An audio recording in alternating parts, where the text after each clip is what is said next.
অন্তর্বর্তী সরকারের স্থায়িত্ব, দেশের সংস্কার ও নির্বাচন এখন সবচেয়ে গুরুত্বপূর্ণ আলোচনা। তার ওপর প্রধান উপদেষ্টার পদত্যাগের গুঞ্জনের খবরে অস্থিরতা তৈরি হয়েছে রাজনৈতিক দলগুলোর মাঝে।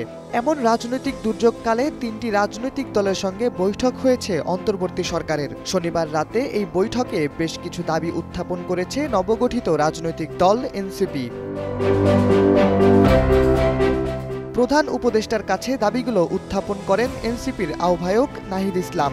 তিনি বলেন, বর্তমান পরিস্থিতিতে ডক্টর ইউনূসের প্রতি আমরা সমর্থন জানিয়েছি। পাশাপাশি প্রধান উপদেষ্টাকে বলেছি, গণ অভ্যুত্থানের যে প্রতিশ্রুতি রক্ষার দায়িত্ব নিয়েছিলেন তা শেষ না করেই অন্য সিদ্ধান্ত নেবেন না। এরপর নাহিদ তার 5টি দাবি সাংবাদিকদের সামনে তুলে ধরেন। প্রথম দাবিতে নাহিদ ইসলাম বলেন, আওয়ামী লীগ নিষিদ্ধের আন্দোলনে জুলাই ঘোষণাপত্র নামের একটি দাবি তোলা হয়েছিল, যা বাস্তবায়নে সরকারকে 30 দিন বেঁধে দিয়েছিলাম। সেটি যেন দ্রুত বাস্তবায়ন করা হয় সে দাবি জানানো হয়েছে। প্রধান উপদেষ্টা আমাদের আশ্বস্ত করেছেন, নির্ধারিত সময়ের মধ্যেই জুলাই ঘোষণাপত্র প্রকাশ করা হবে।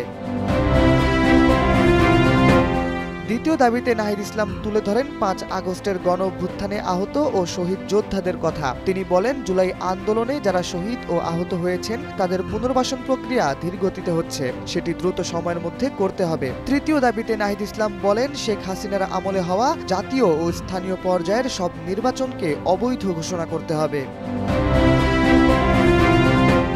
শেখ হাসিনার আমলে হওয়া বেশ কিছু নির্বাচনের কারচুপির বিশাল বর্ণনা দিয়ে নাহিদ ইসলাম সামনে আনেন নির্বাচন কমিশনের কথা। তার চতুর্থ দাবিতে তিনি বলেন, রাজনৈতিক দল হিসেবে বর্তমানে যে ইলেকশন কমিশন রয়েছে তার ওপর আস্থা রাখা যাচ্ছে না। কমিশনকে পুনর্গঠন করে স্থানীয় নির্বাচন দ্রুত আয়োজন করার দাবি জানাচ্ছি।